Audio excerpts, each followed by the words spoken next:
હવે આગળ વાત કરીએ તો હાલોલ નગરપાલિકાનો વહીવટ અભણ લોકો દ્વારા સંચાલિત હોય તેવું પાલિકાની કામગીરી જોતા લાગી રહ્યું છે તેવી ચર્ચા હાલોલ પાલિકામાં ગટર લાઇનનું એક નાનું ઢાંકણું કે સ્લેબ સુરક્ષિત નથી રહેતો તે પાલિકાના અણઘડ વહીવટકર્તાઓ તેમને બુદ્ધિનું પ્રદર્શન કરી રોડ ઉપર મોટી ચેમ્બર બનાવવાનું કામ કરી રહી છે તો શું આ મોટી મેમ્બરનો સ્લેબ ટકશે તેની ગેરંટી ચીફ ઓફિસર કે પાલિકાના હિસાબ કિતાબનો વહીવટ ચલાવનારા હાલોલની જનતાને આપશે ખરા તેવા અનેક સવાલો ઉઠાવવા પામ્યા છે।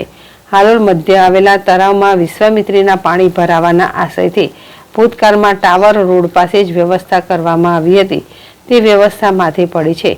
અહીં સામાન્ય વરસાદમાં આવતા પાણી આખા પાવાગઢ રોડની સોસાયટીઓમાં ફરી વળે છે।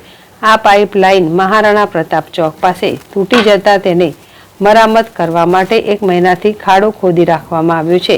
પાલિકા પાસે ઇજનેર નથી અને છે તો તે બુદ્ધિશાળી નથી, કંઈ સમજાતું નથી, પણ હાલ આ જગ્યાએ તૂટેલા ભૂંગરાની ફરતે એક વિશાળ ચેમ્બર બનાવવાનું કોઈ કોન્ટ્રાક્ટર દ્વારા કરવામાં આવી રહ્યું છે।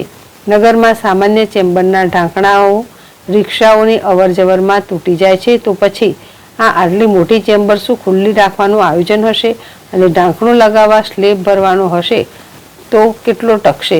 ગમે તે કહો, હાલ પાલિકાનો વહીવટ જે સંભાળી રહ્યા છે તેઓ કોન્ટ્રાક્ટર સાથે મળી સરકારી નાણાંને દબાવીને ચૂનો લગાવી રહ્યા હોય તેવું આ કામગીરી જોતા ચોક્કસ લાગી રહ્યું છે।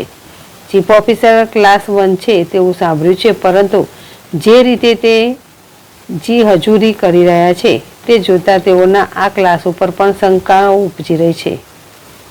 કિરણ ગોહિલ, ZSTV, પંચમહાલ।